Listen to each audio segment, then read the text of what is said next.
অর্থবছরের প্রথম মাস জুলাইতে রপ্তানি হয়েছে $477 কোটি পণ্য। আগের বছরের একই সময়ের চেয়ে প্রবৃদ্ধি প্রায় 25%।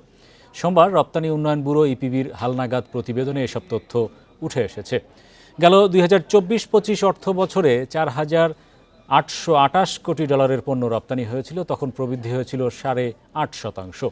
ইপিবির তথ্য অনুযায়ী চলতি অর্থ বছরের প্রথম মাসে $396 কোটি তৈরি পোশাক রপ্তানি হয়েছে।